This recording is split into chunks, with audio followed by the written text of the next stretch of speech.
What's up, Homestead Homies? It's Off Group Doug and Stacy, and I am Stacy, and today we are going to make our own kombucha SKOBY.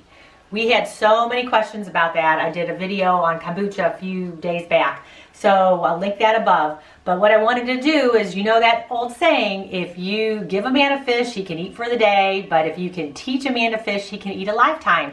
So a lot of us, if you're already making kombucha and maybe you stop doing it and then you don't have a kombucha SKOBY anymore and you don't know where you're going to get one, this could be an option for you, or somebody who has no way of getting one.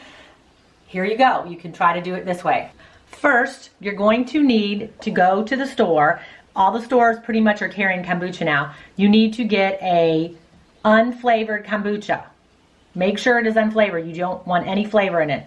Just plain kombucha, raw kombucha. I want you to notice those little cultures floating at the top. When I purchased mine, I made sure that it had some extra cultures in it. When you buy them, they're in the refrigerator. So when I brought mine home, I let mine set out. I want it to be at room temperature when I'm getting ready to do this. First thing you're going to do, you're going to kind of make a little starter to kind of feed the kombucha that we bought. So you're going to need a little cup, and then I have either green or black tea. It doesn't make any difference. So I went ahead and have a black tea, and then you're going to need, I'm going to put a heaping tablespoon of cane sugar. Make sure it's cane. You don't want beet sugar. So if it just says sugar on it, don't use it. It needs to say cane sugar, because the beet sugar is mostly GMO'd. So I'm going to put a heaping tablespoon in there, and then about a cup of water or so.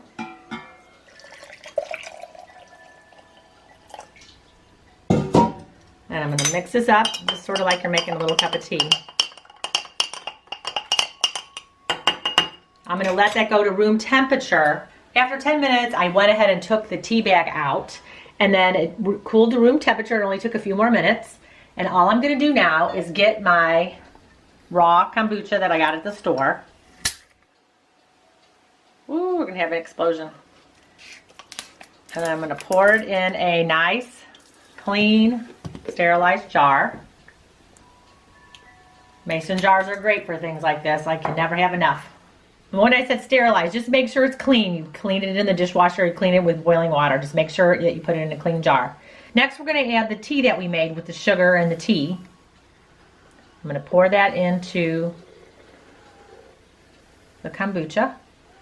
Now we're going to add a cotton cloth. I always save my old t-shirts or pieces of material that I don't use, with a rubber band on top. The next step is going to put this in a dark place. Pantries are great. You just want it out of sunlight and kind of room temperature or so. And I'm going to let it set there for, 12, 13, 14 days, a couple weeks, and just kind of start watching it.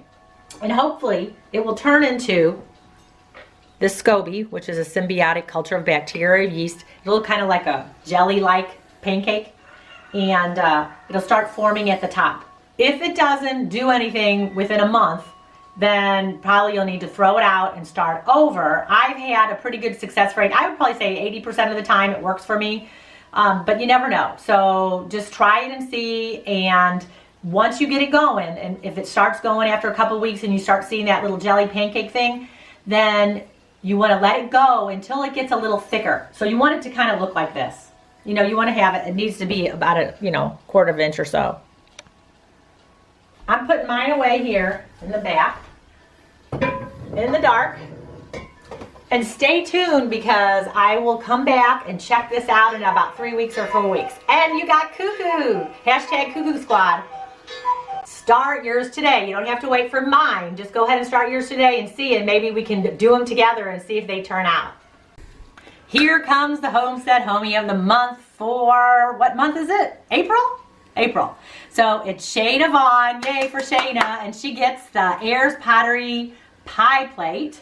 And it's Lee and Teresa from Stringfield Ridge Farms. They got the stainless steel bowl from Layman's, which is another awesome one. So congratulations to you both. Thank you so very much. You are Homestead Homies. Hey guys, thanks for watching our video. You might want to check out these videos. And if you want to become a Homestead Homie, click the picture of us below. We will see you tomorrow.